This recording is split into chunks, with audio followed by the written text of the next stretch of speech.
Hey everyone, and welcome to another Sasquatch Theory podcast. On this episode, we have Jennifer from California. She recently moved to southeast Oklahoma, and she claims that she is having a major Bigfoot problem on her property.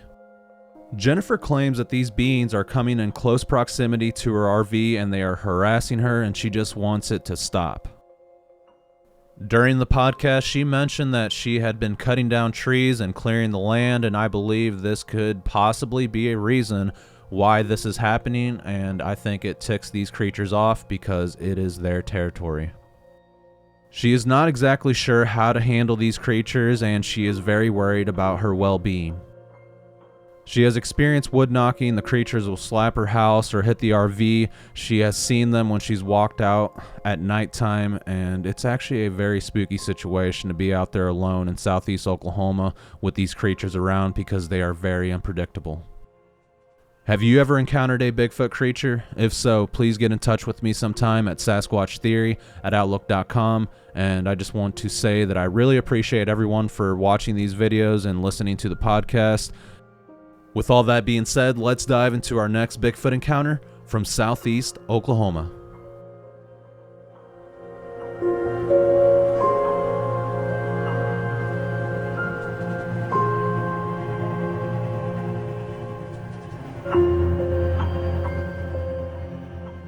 All right, Jennifer, welcome to Sasquatch Theory. How are you doing today? I'm doing good. How are you? I'm doing excellent. Thank you so much for asking. Jennifer, if you would, tell me a little bit about yourself, where you're from, and your Bigfoot encounters and experiences from the very beginning. Sure. Yeah, I'm Jennifer, and I'm actually originally from California, but I never had any experience with Bigfoots out there. We always just heard, that they maybe existed, and it was all a mystery. But I moved to Oklahoma in December of 2023. And when I moved here, I started witnessing strange things I never heard or seen before. Like I'd be walking across our bridge and I would hear like little growls coming from somewhere, and I didn't know what it was. Originally, I thought it might be wild boars because I've heard that wild boars do exist out here. And so I kind of just chalked it up to that. And I was like, oh, well, it's probably wild pig. Okay, great. If we ever need food, we have something to hunt, But then it became even stranger. I'd start hearing like rock clacking and stuff like that. Like I thought it was a bird, maybe like there was some bird I never heard of or something. And so I was looking up in the trees. I didn't see anything, and I would just be like looking around. I kind of just, tried to ignore it, but it was really, really loud. And so you couldn't ignore it. So if you go outside, all you would hear is like this, like everywhere. The noise was coming from like every corner, everywhere. And it was the weirdest thing I ever heard. So I was like, okay, that's weird. And then what really clued me on to what was going on was I woke up one night and there was something sniffing at my window. By this time it was like more into springtime because, we went through the winter. I heard like some noises outside, but I didn't know what it was. Like something was banging on my trash can. I thought maybe, it was the neighbor. We had a person staying here, so I thought maybe he had to get something, but I just ignored it during the winter. But towards springtime, I started opening my windows at night. And one night I was asleep and I woke up to this sound of something really big sniffing my window. And I was like, what is that? And it was sniffing, and then it snorted, and the snort was so loud that I was like, okay, that is not any animal that I know of. So I got my floodlight. I have like this little Ryobi flood flashlight, and I pointed it out the window, and I was looking around. I couldn't see anything. I couldn't find anything making the noise. And so I finally said, well, I just got to go back to bed. I'm not going to go outside and look. So I put the light down and I went to go back to bed, and the sniffing was back. And it was so big, like, and it was right at the window. And the thing is, my windows are about between 7 and 10 feet tall. Like I'm in an RV. So it's a old 77 Dodge. So the windows are like really high up. And so if I'm, sleeping, the window is probably 7-8 feet above the ground. So, you do the math, like what could possibly be out there. And then secondly, I couldn't find it with the flashlight, which I thought was really strange. So, to be safe, I kind of like went on Facebook, it's kind of my moral support network. So I posted on there, I says, this is really weird, but I woke up and something's sniffing at my window that I can't find, I guess I was kind of scared. Like I just wanted people to know that something was going on. I was going to go back to sleep, but I wanted, in case something happened, like there was a record of it. So anyway, I go on there and, I posted that. And one of my friends, I didn't know this at the time, but one of my Facebook friends was actually from this area. And he says, oh, yeah, I grew up there. We have Bigfoots. And I go, what?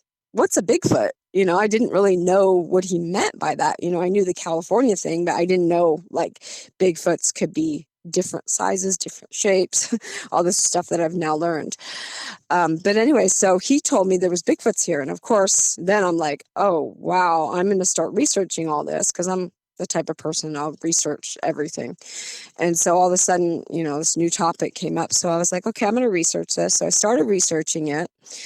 And sure enough, there's a lot of activity around here. I'm in southeast Oklahoma.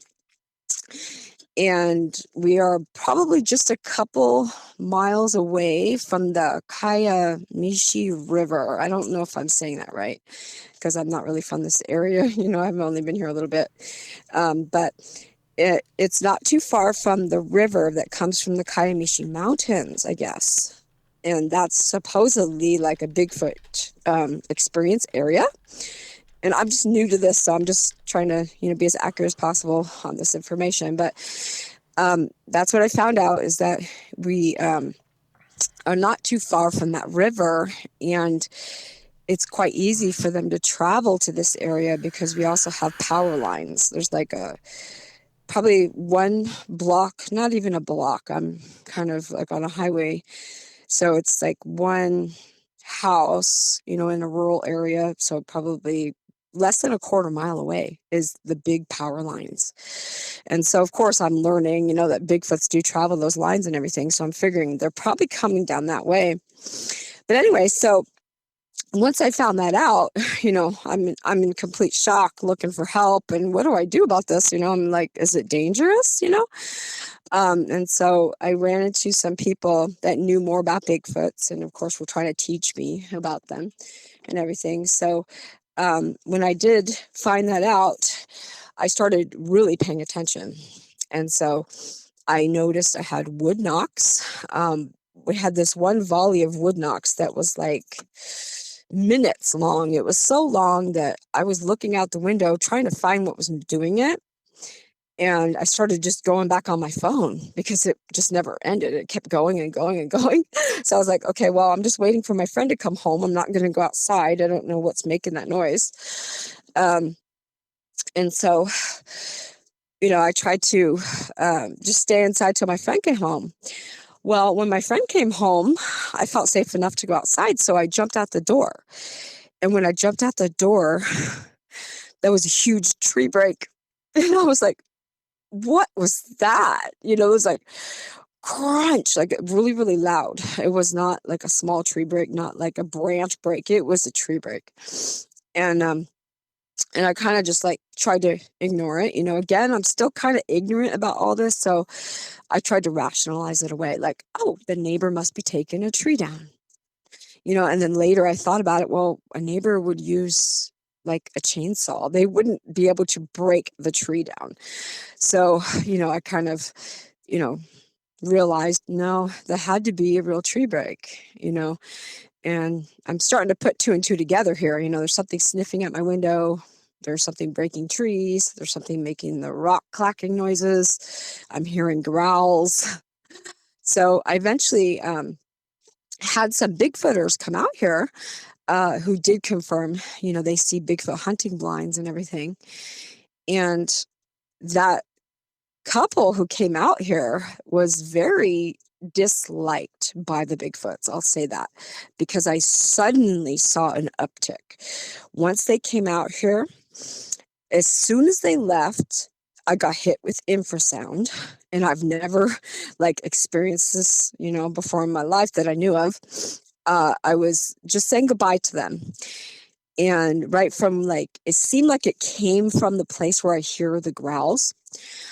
It just felt like someone put earmuffs on my ears.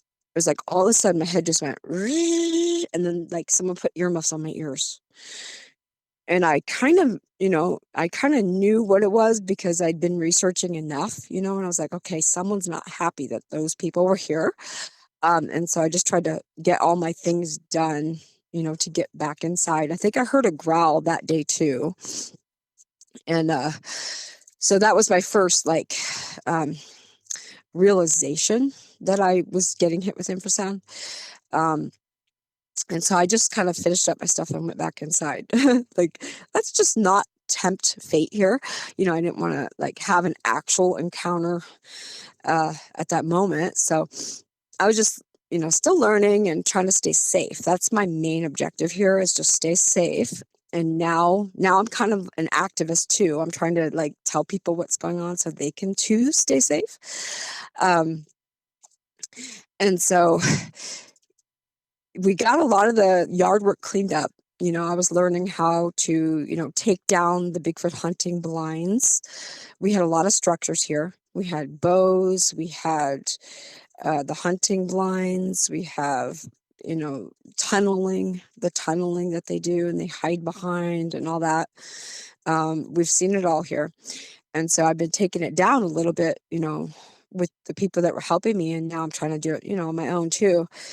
And, but you have to be really careful, I've learned, because if you do too much, like one time they were here after that first time and we did a bunch of removal. And the next day I got hit with a massive infrasound attack. I thought I was going to die. I was in bed, getting up, puking, had the worst migraine headache. And I was puking all day, and I really think it was them, hitting me with some kind of weapon, because, it was immediately after we cleaned a whole bunch of the area out. So I just put two and two together. I bet you that's them attacking me. And also, so I don't want to forget, I don't want to change the subject off the Bigfoots, but I also had an experience with little people. We have little people here too. What I learned, and this is all theory, so I'm just going to say what I've learned and I'm analyzing, is that the little people are also Bigfoots, but they have the miniature gene. So there's a Bigfoot gene, the giant gene, but there's also a gene that that makes the little people. So the little people are also Bigfoots, but they have the miniature gene, is what I'm learning. That's my hypothesis right now from what I've gathered, off the information we could find online. So anyway, also doing the yard work, I was out one day, and when I walked around the back of my RV, I heard a little tiny voice say, "Jennifer." And it was really beautiful. The voice was beautiful. And I was like, oh, what is this? It's definitely outside my mind. It's kind of hard to analyze this stuff because it shocks you in the moment. So I was like, well, I know this voice is outside. It's not in my brain. This has got to be real, And so I told the Bigfooters that were here, I says, I just heard someone just call my name, and then the lady started telling me, yeah, Tinkerbell they're not really to be trusted, the fairies and whatever, and that they're not, they can be friendly, but you can't trust them, is basically the information that I got. So, I try to believe that, okay, I want to be staying safe too, so don't trust them either. But I had that one encounter with that, her saying Jennifer. And then I also had another time when I was cleaning up the weeds behind my RV, and I heard a little voice say, "Why are you doing that?" So they didn't like it. They don't like when you clean up the yard, I take it. So I've been trying to actually make this place safe. We just don't want to be hunted here. And I have animals. I have a dog and cats and chickens. And I also had an encounter with the chickens I'll tell you about. But so I'm just trying to make it safe, so that's why we're taking out you know, the foliage and everything. And I tried telling the Bigfoots that. I'm like, we have to do this because the snakes, we need to be safe. We need to be able to walk around. I'm not trying to like totally offend you. We're just trying to clean up the place so that we can see and be safe. But I did have an incident with the Bigfoots with my chickens, and that is what actually has escalated the issue, because I got some chickens and they were, right outside my window. And so I can sit in my chair and I can hear what's happening outside, kind of like a safety thing. So if something's going on, I hear and I could go outside. Well, anyway, I noticed that there was certain things happening with the chicken coop, like moving every day. Like I'd go out and something moved one of the clips. And I was like, okay, I didn't do that. And then another day I would go out and something had moved one of the things I have sitting next to the chicken coop, which I'm trying to like block, things from getting too close to the chickens. I have the hardware cloth, so they can't actually like dig up under there. But I wanted to put stuff near it too, just to block the wind and whatever. But I noticed something had moved it. And there were no claw marks. It wasn't like it was a raccoon or something that was clawing. I couldn't find any claw marks. It looked like someone picked it up and moved it. So, I'm putting two and two together again, like, they must be coming up to this chicken coop. And by this time, I already have lights. I have a light that's pointing out to the chicken coop. I have my floodlight on at night, usually, to keep them away. And that kept happening. And then one day I was outside and I looked at my chicken coop and I noticed the drawer was shoved in, all the way in, like shoved in. And I was like, oh no, they really got, really serious this time. And so at that point, I considered it like vandalism, and I actually called the sheriff. And I'm trying to still figure out what to do about all this. I don't know what the sheriff's going to say. I mean, what are they going to say when you say you have a Bigfoot problem, right? So I didn't know what was going to be said or what could be done or anything, but I just knew that someone shoved my drawer in on my chicken coop, and I wanted to, report that just to have it on record. So the sheriff came out. We talked back and forth. She was really nice. She was a really nice lady. And she basically said, pretty much not in so many words that, yes, it's probably Bigfoot's. That same night, my the landlady who lives here, my friend that lives here too, she also got a cracked windshield that night. And so, I told the sheriff, like, there's a cracked windshield, and then my chicken coop was, the drawer was shoved in. And she's like, yeah, it's most likely. And so she started telling me about Bigfoots because she knew we were from California and didn't know anything. So the sheriff lady was telling us about it and recommending some books to get, and explaining that sometimes they do throw rocks. Maybe that's why the windshield got a crack in it. And she took the report. It was kind of simple, but, I just wanted it on record in case it was a person too, like, what if it's a person? I need to have proof, that going forward. Anyway, so that happened, which led me to fortify my chicken coop. So now I have padlocks on everything. I covered the whole thing with the hardware cloth. Now I also have livestock gate material over the whole thing just to protect them at night. And I take during the day, and I take my chickens in at night. So it's gotten that serious where I don't leave the chickens outside at night. I just bring them in. I have cats, so I had cat crates. So I just bring them in at night instead of like deal with the stress of thinking that Bigfoots are going to try to get them. So that's one thing that's been kind of heartbreaking. It's a very difficult thing to be, doing every night and taking them out every day. So I do say, Bigfoot's ruined my life, sadly, but I'm doing fairly well with it. The emotional trauma of it is kind of over with already, because I've learned how to like make sure I'm defending myself and my chickens, and have a dog. I got my dog a coyote vest so they can't just grab him, and I never leave my dog like, too far unsupervised, too far away. And I do go outside with a weapon. I always advocate legal weapons, anything you can legally carry. So I usually go outside wearing my machete and my dagger, just so they know to stay away from me. That's the point of that. Like, it's been really a learning experience here, because in California, we didn't really, I don't know, we're not really into weapons, and so when I came here, I knew about hunting and all that, but I didn't really think about self-defense from like wild animals, really.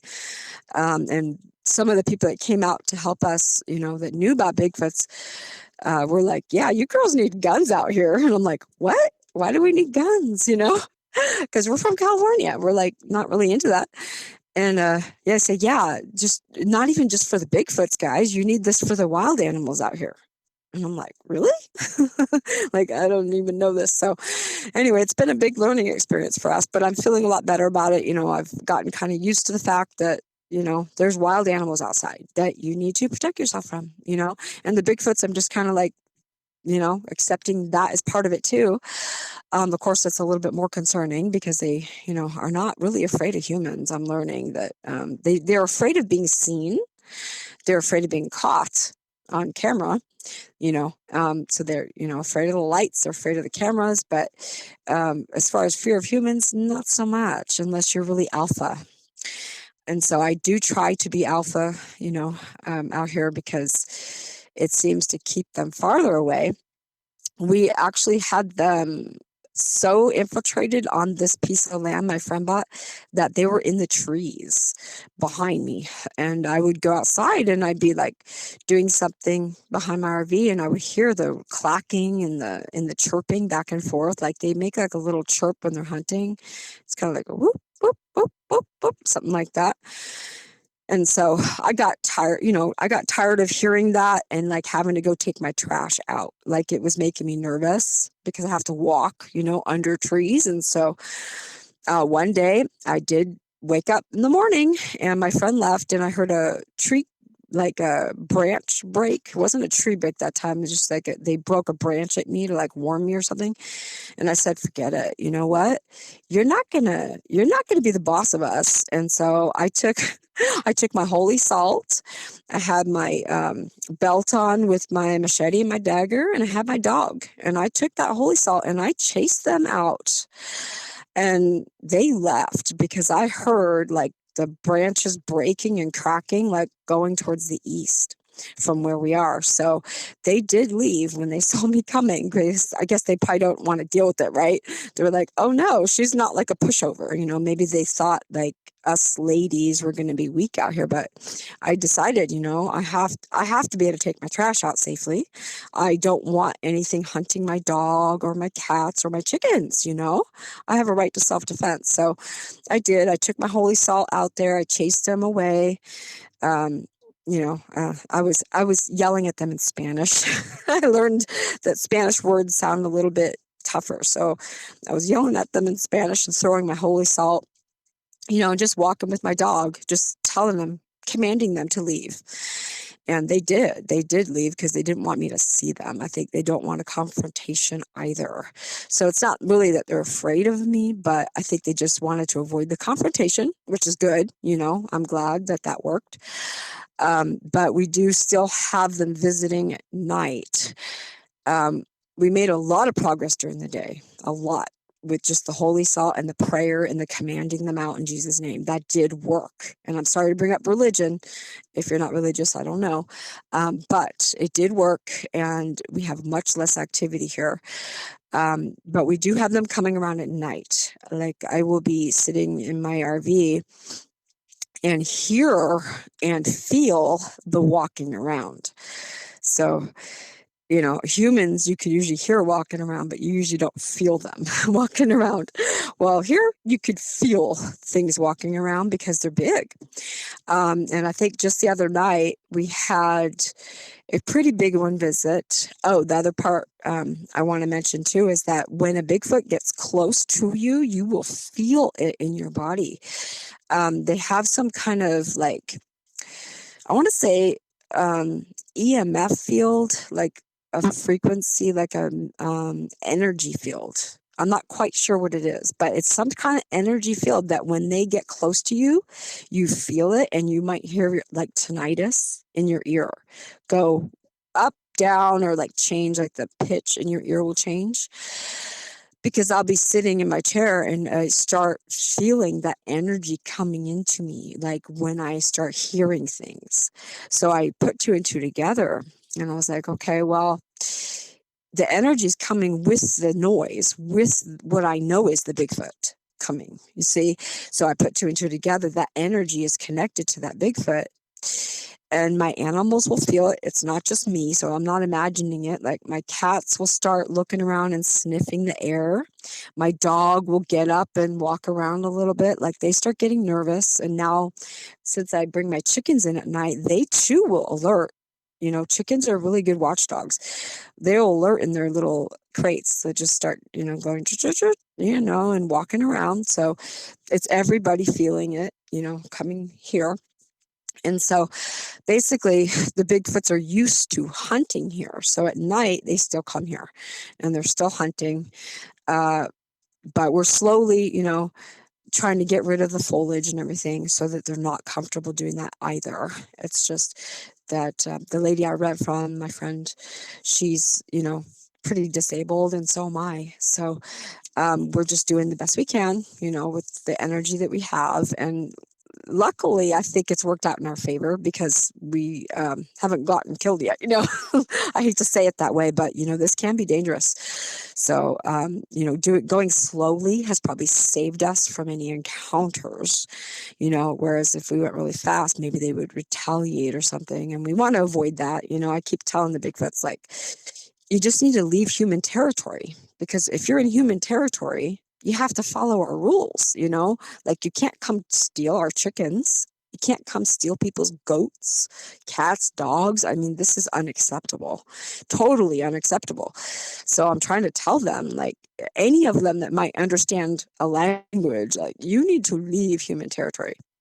So that's basically what I've been doing. And so in the nighttime, we haven't been going out at night too much, so they probably still feel safe here. And I think come this summer, I'm going to try to go outside, be outside more in the summertime. And, make sure they know they're not welcome in the summer either. Because what makes me really nervous too is that experiencing this for myself has also let me hear where they're going. So when the Bigfoots walk in, I hear their noise, I hear or feel their footsteps too, and the energy fields and everything change. And then I will also start hearing the dogs down the street start barking, and it's weird because sometimes I'll actually hear coyotes, and with the coyote yips, I hear the Bigfoots yipping. It's like been such a crazy thing to hear because it sounds like a human voice, but it's with the coyotes. So you'll hear like the yip, yip, yip, yip, like the coyotes do, but then you'll hear like a howl that is totally a human voice, but it's with the coyotes. It's at the same time. So I'm like, that is a Bigfoot running with those coyotes. So I don't know if it's like a Bigfoot or like the dog man. I haven't seen it personally, whatever's with the coyotes, because I try to avoid the confrontations, but I've heard it. So we're still on the fence on that one, whether it's actually Bigfoot or if it's a dog man or whatever. But we definitely hear that here. And so I've noticed that they do go out through the rural area here, like towards the city, and are hunting these houses.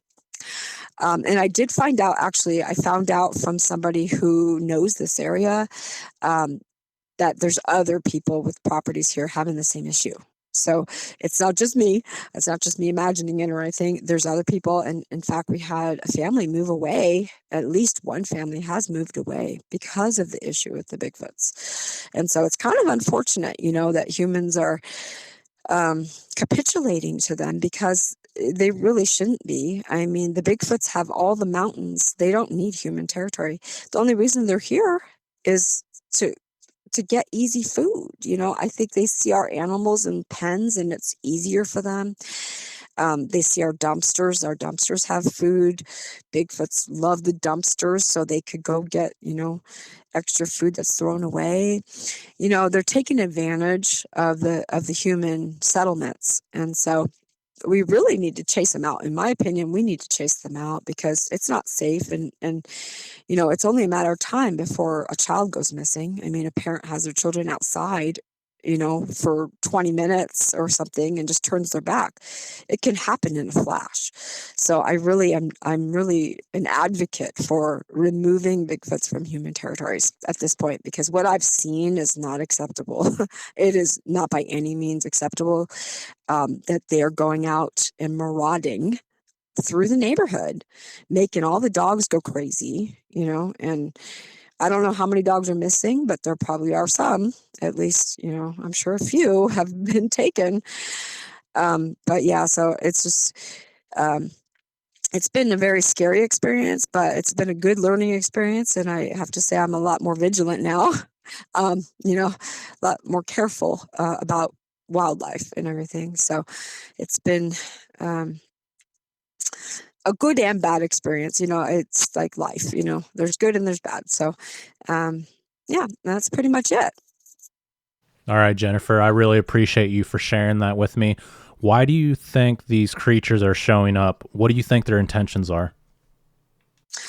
Well, on the creature level, I believe the intention is to get easy food. I think as a predator, they are using the energy conservation method where they'll just go to where the easiest food is. So if they could be around humans and just go out at night and steal your chickens or your goats or your calves, they'll do that. But we have a lot of deer here where we are. So they do have a lot of natural food sources. But again, maybe it's just energy conservation. They don't want to spend their energy, just taking deer. So they do go around with the human territories, and take our food or take our animals as food and everything.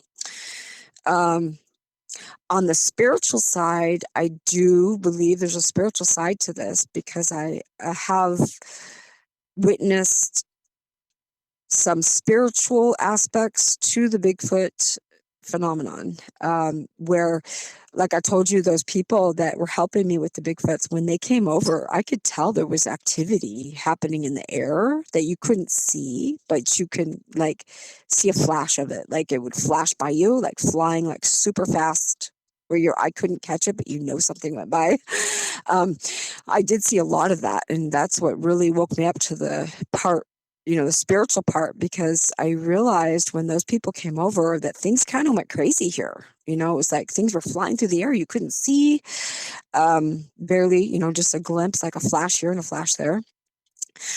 And so on the spiritual side of things, I believe that they're also, mischievous, and I think they're having fun bothering the humans. Honestly, I think they think it's funny, and I think, yeah, they're just kind of mischievous. Like the indigenous natives have said, about like the little people and fairies, and it's the same. It sounds like everything's pretty accurate. What they've recorded and everything, that they're just mischievous creatures too. So I think it's both. And that's why I'm trying to tell them. It's food, but it's also mischievousness. So I try to tell them, like, no, if you're going to be in human territory, you need to follow human laws. Otherwise, leave, because we can't put up with that. And nobody should. Nobody should have to, leave their land. Because a Bigfoot wants to steal from them. The Bigfoot's got all the mountains. They got plenty of space. They don't need our space, believe it. All right, I appreciate you for sharing that with me, and that could very well be why they're showing up to people's places. It's easy. It's an easy meal, and they can take advantage of it. But there's also two different sides to it all. A lot of people think that some of these creatures are good, and a lot of people think that some of these creatures are bad, or all of them. And some people have been saved by Sasquatch, but many others have been terrorized by these things, and it just seems like it could be it could depend on the area where you're located at. I've heard a lot of horror stories from like East Texas and in Oklahoma and Alaska, and then for example, like my encounters here, they just went their own way. They didn't mess with any of my stuff, and they would take off if they saw a human, and they didn't try to like get me. I mean, I was pursued several times, but they never did anything.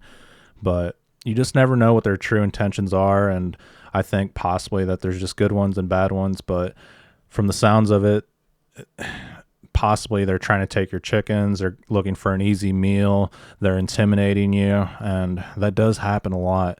Did you ever lay eyes on one of these creatures?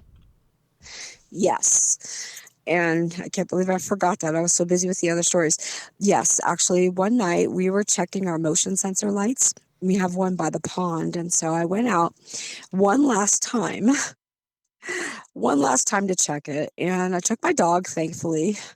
And so I had my floodlight, and I shined my floodlight over to the side while I was walking out to check the motion sensor light. And there was a Bigfoot standing right there. And it was big. It was probably 7 to 8 feet tall.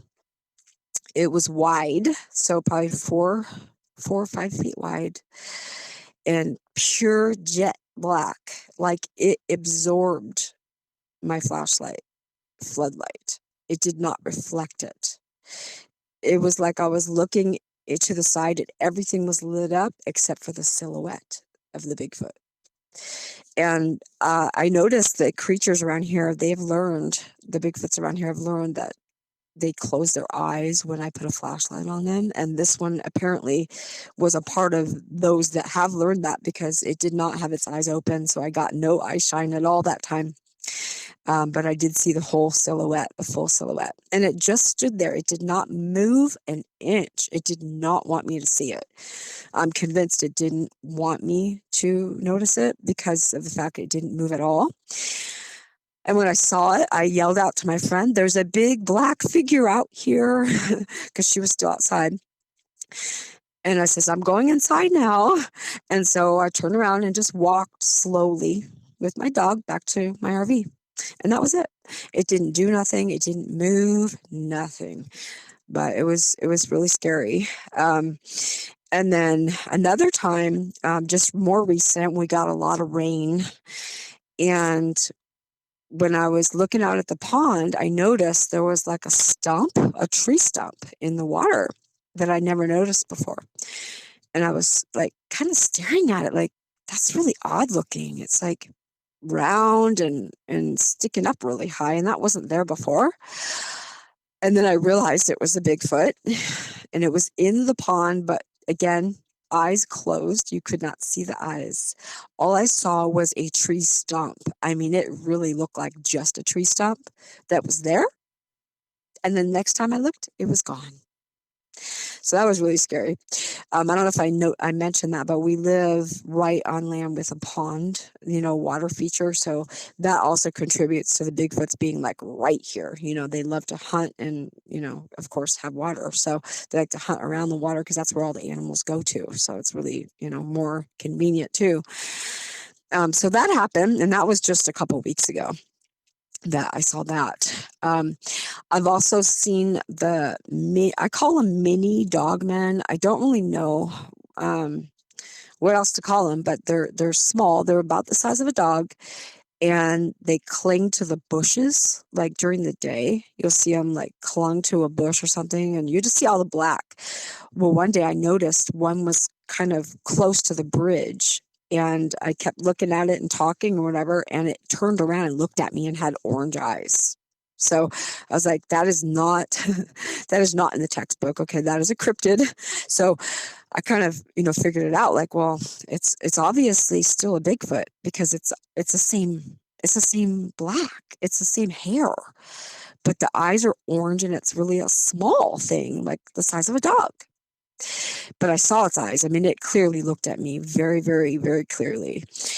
And so when I, had gone on to learn about the dogmen and everything having orange eyes, I just kind of figured, well, it's kind of like a mini dogman, I guess. I don't really know. But I saw that. Um, and the other ones I saw were like more towards the beginning when I was not as afraid to look out the window. I'll say now I kind of try not to look out the window because I don't want a confrontation. I'm not a person that wants a confrontation. I just want them, while they're here, I want them to feel like we're not a threat. I keep telling them to leave and I'll chase them with the holy salt, but I don't want them to feel so threatened that they feel like they want to kill us. You know what I mean? Kind of thing. Like I'm balancing it out. I'm trying not to be too much either way. I don't want to be lenient, but I don't want to be too harsh because I don't want them to like retaliate. But towards the beginning, when I was not so afraid to look out the window, I would take my floodlight and look out the window and live stream to Facebook. And I found frogmen in the pond. And I know in my mind, I know it's a frogman because we have so many frogs. And so what else would it be if a Bigfoot was eating frogs and producing offspring? Of course, it would probably produce a frogman. So I've named that one the frogman. And they got out of the water while I was live streaming. They actually walked out of the water on 2 feet. And I got a picture of one I can send you. I don't know if you take pictures, but I do have a picture of one I can send you. And those ones I kind of felt bad for because there was a female in like all the offspring. But it's my understanding they're predators too, so we don't want to be lenient with them. But they did walk out and I saw, the eye shine of a mama with the baby, like the offspring, like circling around its feet.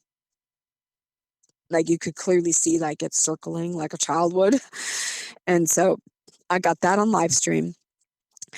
And then, I had been saying the commanding out stuff for a while, like one day, and that one I actually got a picture of because she did get out of the water and go to a tree line. The one day when I was trying to tell them all to leave, like I keep telling them, like, we want you guys to leave, and it's not like they don't have anywhere to go. There's tons of waterways around here. They don't have to be right here, or it's just they're used to it, But, us with our animals and stuff, we're just not comfortable with it. So I'm trying to nudge them, like, go, go to another place, that doesn't have people. So anyway, I did get a picture of her outside of the pond, but I also live streamed her with her offspring at the very beginning. So I did get that on live stream. And then also by accident, I got the juvenile Bigfoots on live stream, but you can never prove it one way or another because it was so dark outside. I only got the eye shine, but if you research Bigfoots, you start recognizing, what eye shine that is, by the way they move and everything. So one night I had been live streaming and my light had caught them on the corner, like right where we had cleared all the brush. It looked like the juveniles were over there, like looking at what we did because they were over there with red eyes, like so red. I have a picture of it too. I can send you. And so there was more than one. There was probably like 1, 2, 3, 4. Maybe 4 or 5. I call it the hunt group actually, and I do have it on my YouTube channel, which is actually under my name. I don't know if you guys, want that kind of information, but I do have a YouTube channel under Jennifer Ayres, Ayres. If you care to check out, I only have a little bit. I don't do this full time or anything like that. So I just have just little documentation, just what I've caught.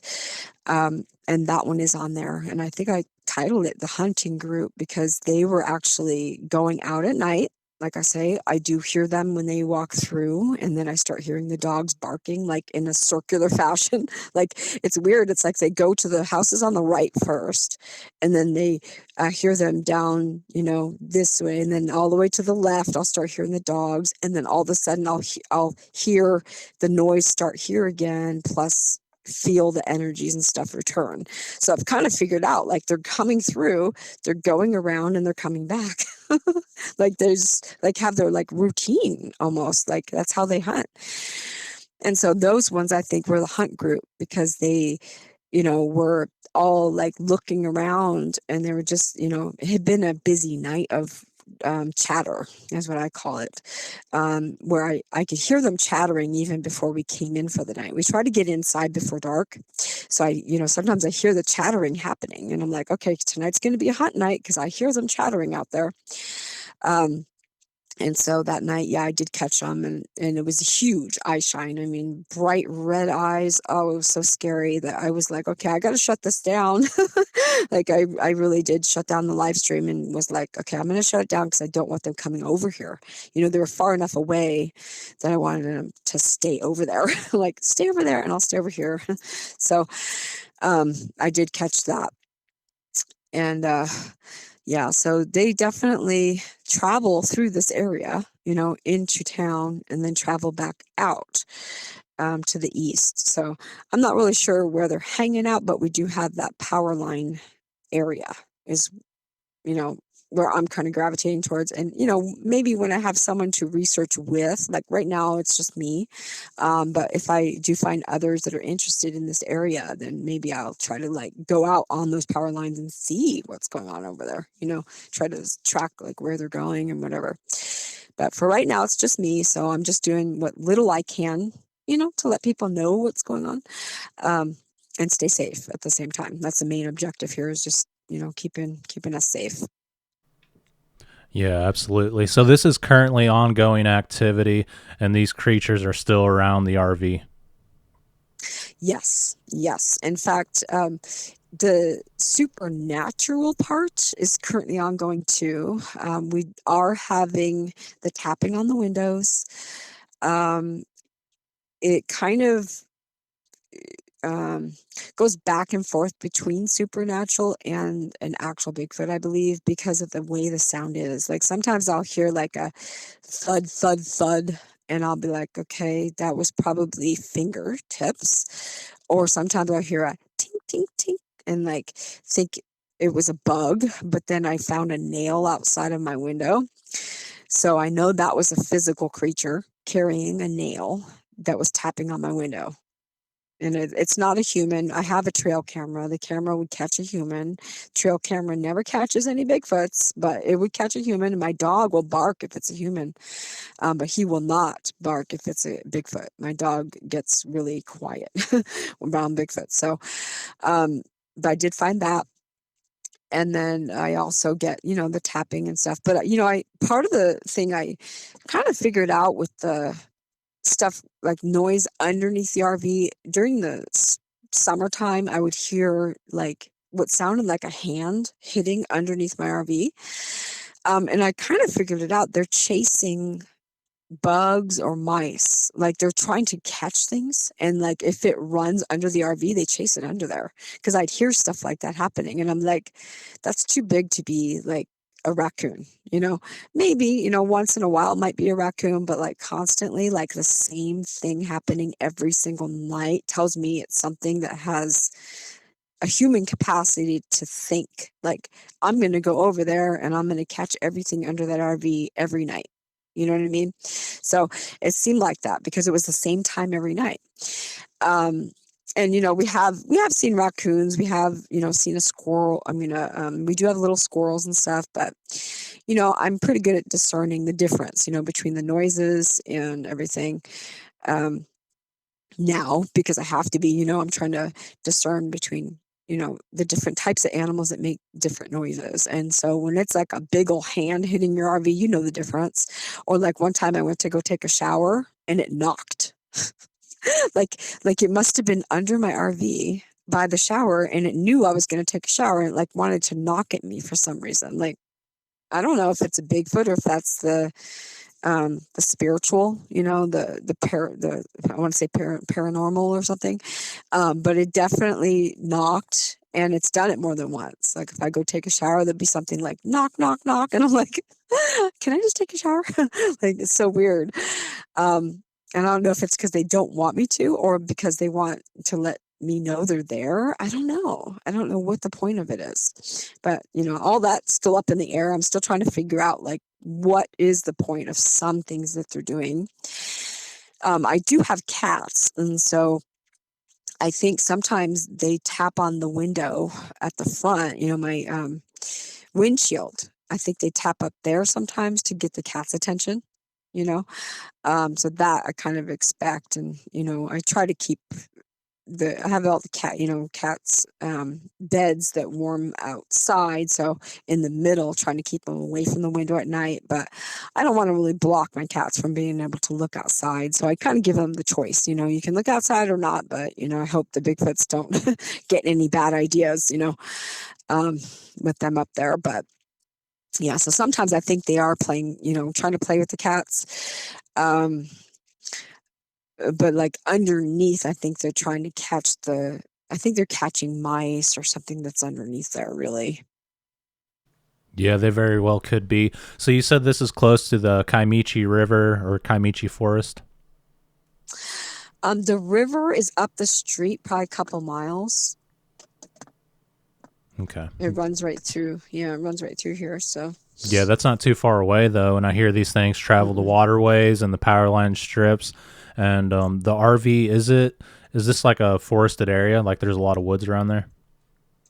Yeah, we're rural. We're about 3 or 4 miles away from the small town, so it's kind of rural, but it's not too far away from human activity. That's what's been shocking because the highway runs right through here. We just drive up our dirt road and we end up at the highway. So it's been quite interesting to see, how close they'll come, and they're just perfectly happy here because there are trees and there's places for them to hide and they have the pond. It's kind of like a Bigfoot habitat here. So I sometimes say, like, if I was a Bigfoot, I'd stay here too because it's really nice. It's got everything they need.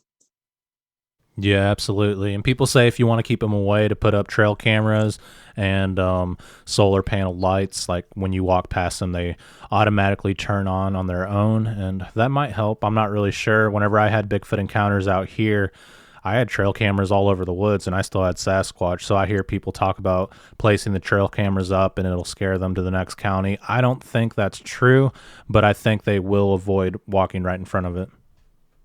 Yeah, yeah. I think it is a little bit helpful for some, but there are certain ones that aren't human enough, I guess. Let me kind of put it that way, I guess, because they don't think like that and they don't understand language. So some Bigfoots, they're actually not the ones that look like a human being. The ones that look like a human and are more, um, able to think like a human, I think would be the ones that might react more to like a trail camera if they think it's going to take a picture of them. But like you said, you have it and they don't pay attention because of obviously the ones you got, they probably just don't care. Um, or they know, that someone's helping them not get seen. So, that happens too because I noticed like on my trail cameras, um, it caught the possum walking around. I caught a possum on my trail camera. But I know that there's been other things that have come closer and it does not catch them. I also caught a really strange phenomenon when I was live streaming one day. I know what I was looking at in my viewfinder on my phone, but when I played it back, it actually had done its own overlay. So the place where I was looking at something that was really dark looking, it had overlaid itself with the surrounding foliage. And I know it did because I know exactly what I was looking at. So this technology is being used to cover up a lot of stuff. Nowadays they can pretty much reproduce anything, and I think it's got facial recognition. So I think it is facial recognizing these Bigfoots because I've seen it myself, and I've also noticed when I got a very clear image of a friend's backyard with a Bigfoot in it. When I went to share that picture, the technology automatically blurred it out. And I know it because I'm looking right at the picture and it's perfectly clear. But when I share it to myself, it's blurred. So it's not always the creature that is blurry. Sometimes it's the technology that's helping, it's helping blur them out. Um, And so that's something I noticed too. The technology is not going to be very reliable. That's why um, when I listen to encounters and everything, I don't really care if people have pictures because I know what's going on. I'm like, if the person's trustworthy, then I believe it. It's basically based on the person, not the tech at this point, because there's people trying to cover it up. They're trying to cover up the existence of these creatures. And I don't believe, if you want my opinion, I don't believe it's just the forest, the logging industry. I don't believe that at all. I think there's mixed interests, in these creatures. And that's why people have to be careful. This world is not full of, just good, happy-go-lucky people. We have a lot of evil happening in the world. So there's people that have other reasons for covering up the existence of Bigfoots, and so we have to keep that in mind, and just stay safe out there. Yeah, absolutely. And what is your theory or your conspiracy regarding these creatures, and what do you think they are? Well, I heard the theory of them being spider hybrids and took it very seriously because of what I'm witnessing. So I'm not just taking someone's word for it and believing what I've read, but now that I've actually witnessed different types of cryptids out here and noticed they all look like spiders in some form. They all have that basic long black tarantula spider looking look to them, but they are taking on what they're eating. So I really put a lot of weight on the theory that they're spider hybrids, that it's a spider that has the ability to mix the DNA of what it eats and pass it on to its offspring. So if that spider eats a human being, it produces a Bigfoot. That Bigfoot has the ability to also mix DNA. So if it has only frogs to eat, it's going to give birth to frogmen. So then you have a spider that's part human and part frog, you see, and that would explain what I'm seeing. It fits into what I'm seeing. So that is the theory I put most weight on right now, because just, based on the different types of cryptids I've seen with my own eyes, it definitely fits with the experience I'm having here. Yeah, I've heard that theory before, and it very well could be. It's hard to say exactly what's going on, and it just makes you wonder why there's different types of cryptids. Whenever you mentioned little people, did you see the little person? What made you think it was a little person? The size of the voice, really. And when I mentioned it to the other Bigfooters, they started talking about fairies, and Tinkerbell and stuff like that. I didn't see that one though. I really want to. That's why I really wanted to get the trail camera too, is to try to catch the little people. But so far, I haven't. But because of the size of the voice, I'm assuming, I think it's pretty safe to assume that a small voice has a small body. So because of the size of the voice that I've heard, I've, deduced that it's most likely a little person or a fairy, whichever you want to call them. At this point, I think the little people are the fairies, kind of. I mean, I think it's all the same creature, really. And that's why I'm leaning towards the theory about the spider hybrid being true, because it seems like they're all pretty much the same in one way, but then have variations. So, but anyway, that's what I think. Because of the small voice, I think it's got to be little people or fairies, whatever, whatever you call them. Yeah, it very well could be. And you mentioned that the Sasquatch became more territorial after the Sasquatch researchers showed up to the property. Yes, I did get the growl and the infrasound after that. And the really, really bad attack where I was sick for a whole day, throwing up. Um, so I do believe that they were not happy about it. No, not happy at all. In fact, just now, earlier today, I was taking out some more of the same scraps from that time when those people were here helping us cut trees down and stuff. I was starting to pick up more of the wood to burn it. we have really hot summers, so we haven't really gotten around to burning all that. And so now I'm trying to get that done during the wintertime. And while I was out there, I found another Bigfoot hut. Like, I called it a cubby hole because it's so small. Like, people think of Bigfoots as always being tall, right? But like I'm trying to explain, they actually have a miniature gene too, so they can be little people or little cryptids. And I found one of those cubby holes out there. Like, they'd taken the old stuff, the trees we haven't picked up yet, and they made a tunnel inside. It was totally hollowed out inside, and like a tunnel system, like where they could go and hide in there. And so I was taking that apart, right before we were talking. And when I went to review the live stream, I did catch something on it. Can you believe it? It was amazing. Like, it's a little black creature. It has eyes, and I did not see it with my eyes. Like, I was out there with my dog, and my dog was crying, and maybe he saw it and I didn't, because he was whining, but I didn't see it until I looked at my live stream and says, oh no, there's one right there. So right where I'm taking the branches out was a cryptid, and I didn't even know it. I didn't even see it at all. So that it's kind of creepy. I still have to process that. That just happened. But it was kind of creepy that there was eyes, in the live stream that I couldn't see with my own eyes. I didn't hear it, smell it, see it, nothing. I just knew my dog was crying, and then when I watched my live stream, I saw it. Okay. Yeah, that's terrifying. So you've had grunts, rock clacking, wood knocking. These things are stomping around. They're coming up to the window, and it seems like they're trying to get the chickens and harassing you. And it also seems like prayers work, like casting them out in the name of Jesus. Do you feel like they're going to eventually just fizzle out? What are your expectations going forward? Yeah. Well, I do expect this to be a lot of work. I keep telling God, like, I'm kind of tired of praying.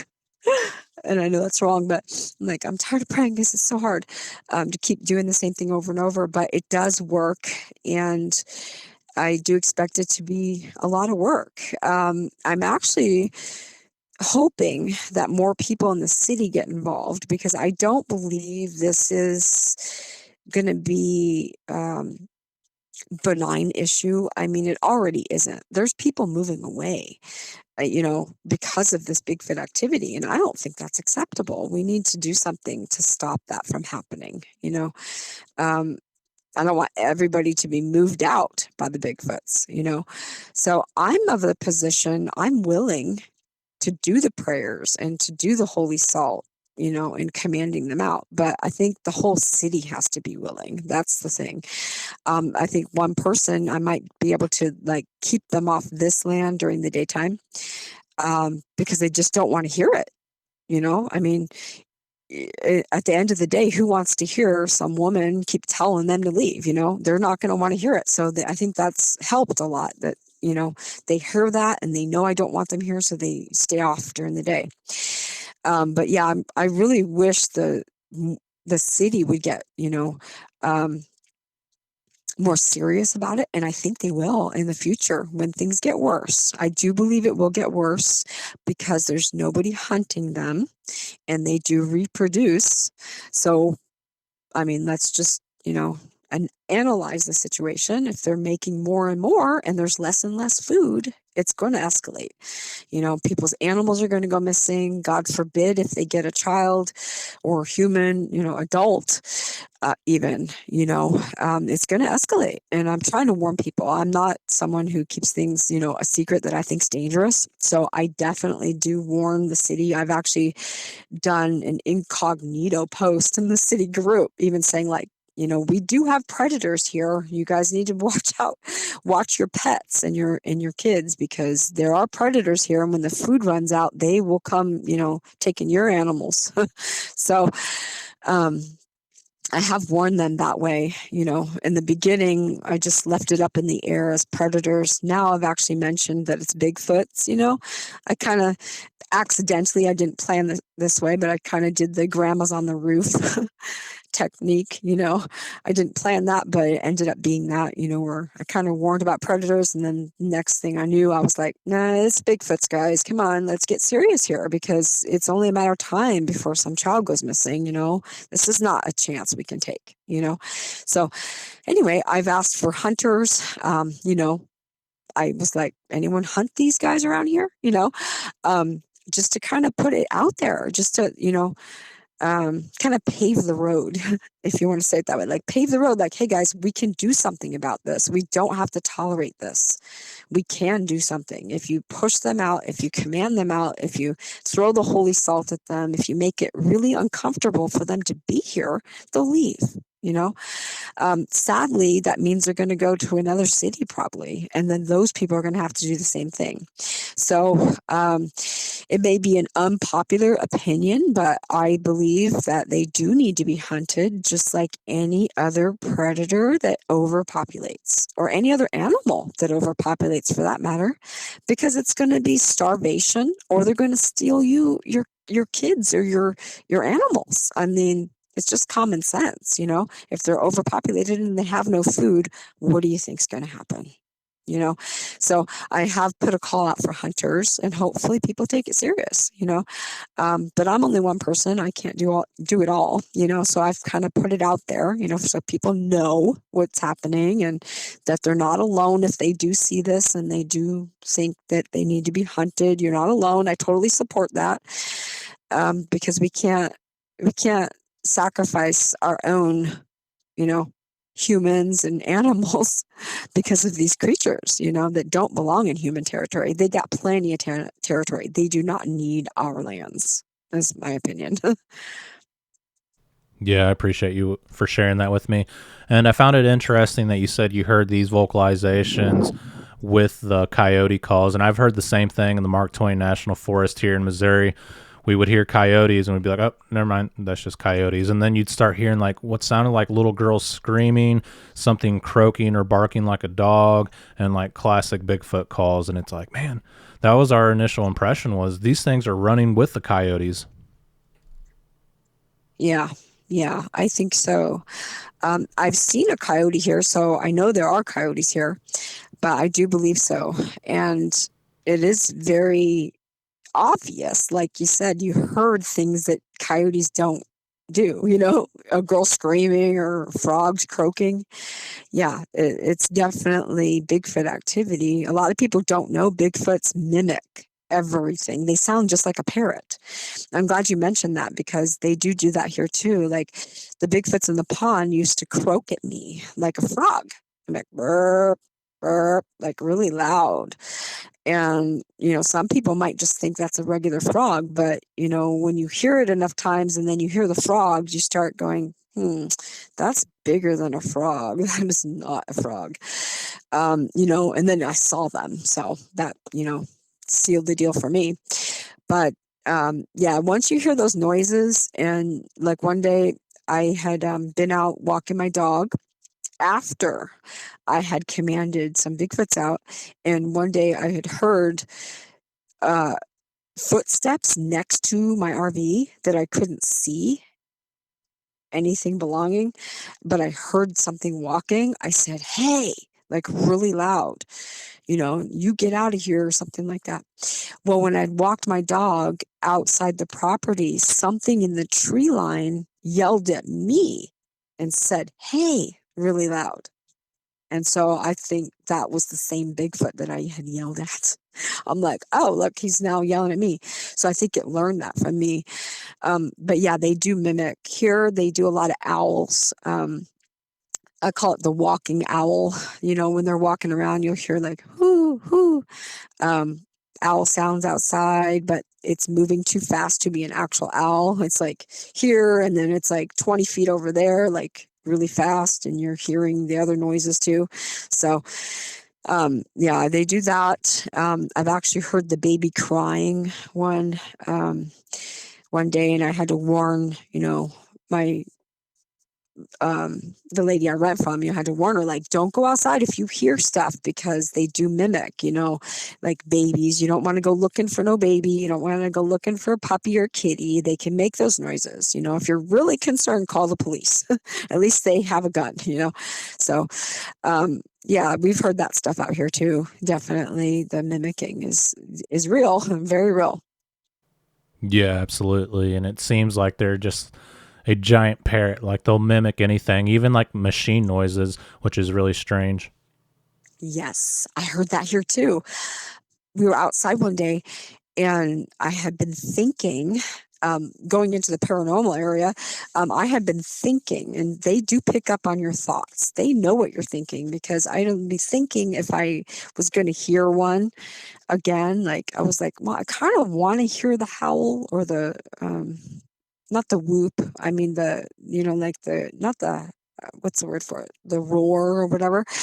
And so we had been outside and I started hearing what you're talking about, like the machine noises. And, you know, my friend here was like, well, it sounds like a machine, like some machine's running. So I started listening really close and I heard a growl at the end of the machine noise. So it was like, and then like at the end. And I was like, that's not a machine. That is a Bigfoot. Exactly. They'll do that. They'll make a noise and you got to listen real closely because they will put a little clue in there. I don't know if they're doing the clue on purpose or if it's just by accident, but I definitely hear like a little growl at the end or something. I'm like, that's not real. It's a Bigfoot. Yeah, absolutely. And do you feel like the infrasound was paranormal?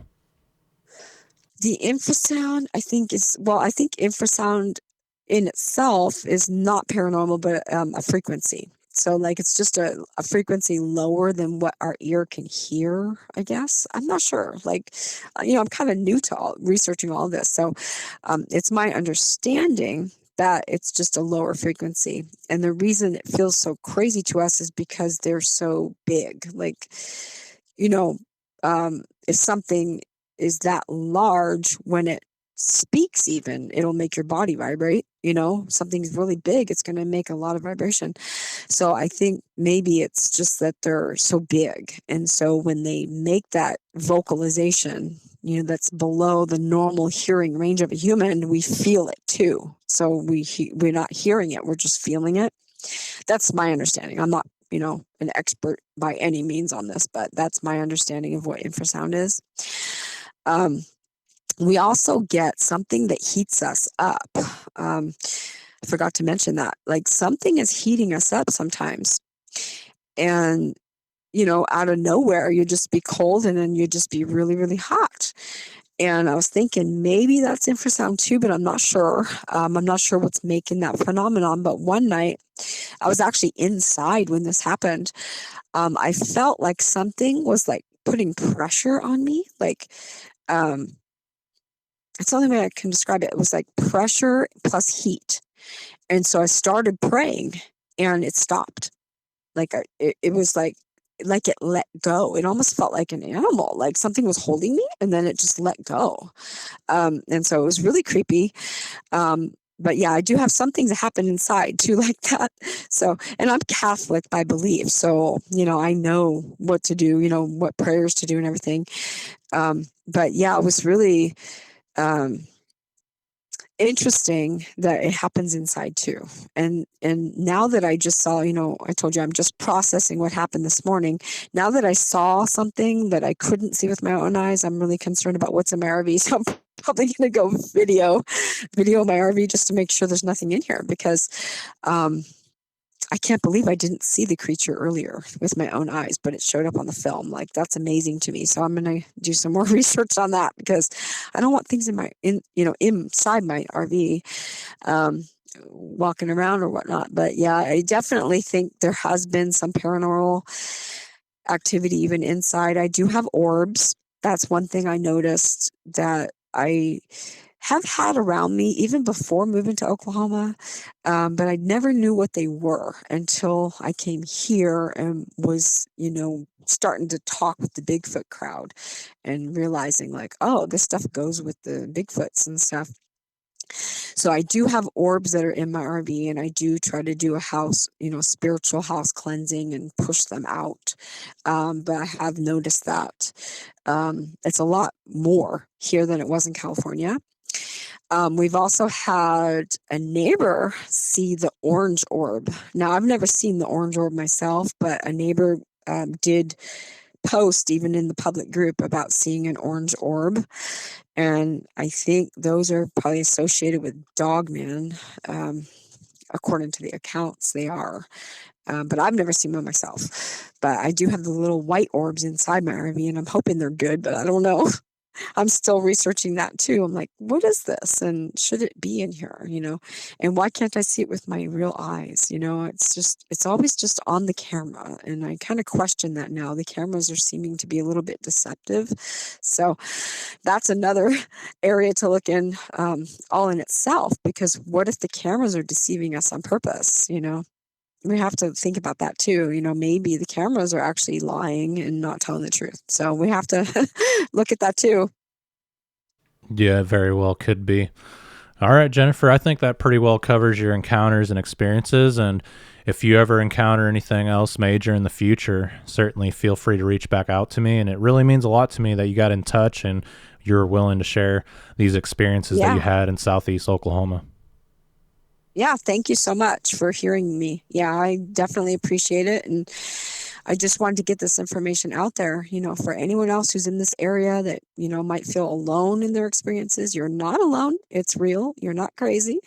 If you experience any gaslighting or anything like that, just ignore it. A lot of people just don't see what's going on. A lot of people aren't paying attention too.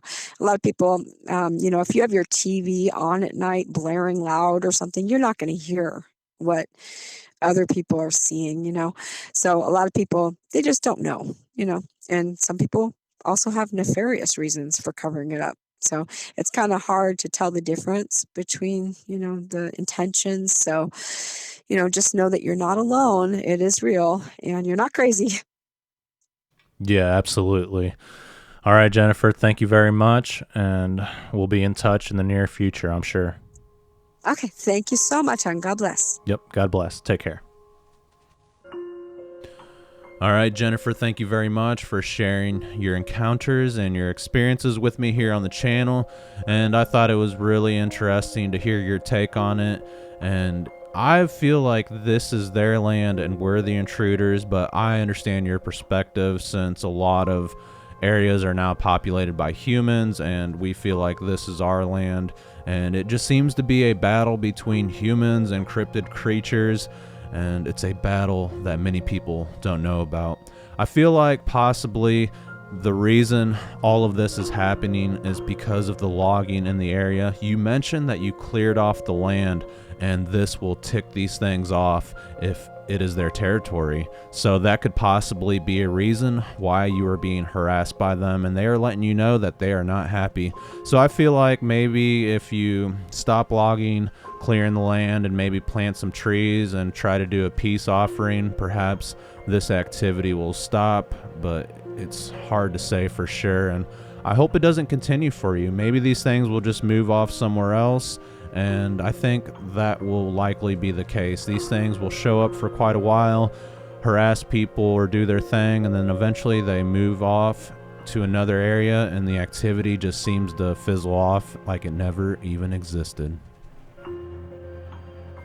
Jennifer shared some of the photos that she took on the property, and a lot of you guys get mad if I don't post up these photos, but I've told you guys in the past that if it's too blurry, if you can't see what's in the photo, I'm not going to post it. But you know what? I'm going to post it just for you guys so you can make up your own minds.